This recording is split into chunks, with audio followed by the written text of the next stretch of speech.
Praise the Lord. கர்த்தருடைய மகா பெரிதான நாமத்திற்கு மகிமை உண்டாவதாக. நாம் இந்த நாளில் யோசிக்க வேண்டிய காரியம், நாம் இன்றைக்கி உயிரோடு இருக்கிறோம் அப்படின்னா அது யாரால்? நிச்சயமாக என் தேவனுடைய கிருபையினால் மட்டும்தான்.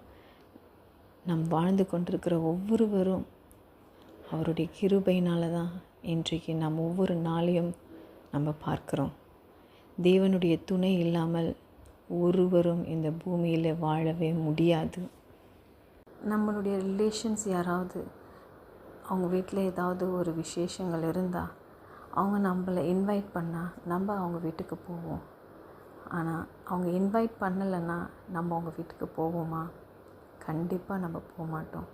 அதே போல் தான் நம்மளுடைய வாழ்க்கையில் நம்ம ஆண்டவரை ஒவ்வொரு நாளும் அவருடைய ப்ரெசன்ஸ் நம்ம கூட இருக்கணும் அப்படின்னு ஒவ்வொரு நாளும் நம்ம ஆண்டவரை எழுந்திருக்கும் பொழுதெல்லாம் நம்ம அவரை இன்வைட் பண்ணி நமக்குள்ளே அவரை வச்சுக்கிட்டோன்னா நிச்சயமாக நம்ம போகிற எல்லா இடங்களிலும் தேவனுடைய ப்ரெசன்ஸ் எப்பொழுதுமே நம்ம கூட வரும்.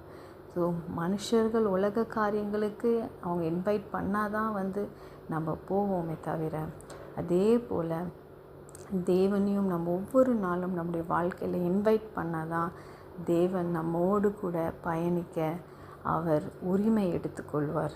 Say this word, Lord, I invite your presence into this day. ஜெபிப்போமா?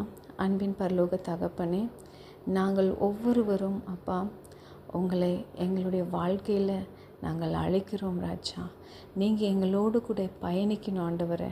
உங்களுடைய ப்ரெசன்ஸ் எப்பொழுதும் எங்கள் ஒவ்வொருவருடைய வாழ்க்கையிலும் அதை தொடர்ந்து நீடித்து நாங்கள் எங்கே சென்றாலும் ஆண்டவரை அது எங்களோடு கடந்து வர என் தேவன் கிருபை செய்வீராக. ஒவ்வொருவரையும் ஆசீர்வதிப்பீராக. இயேசுவின் மூலம் ஜெபம் கேள் நல்ல பிதாவே. ஆமென்.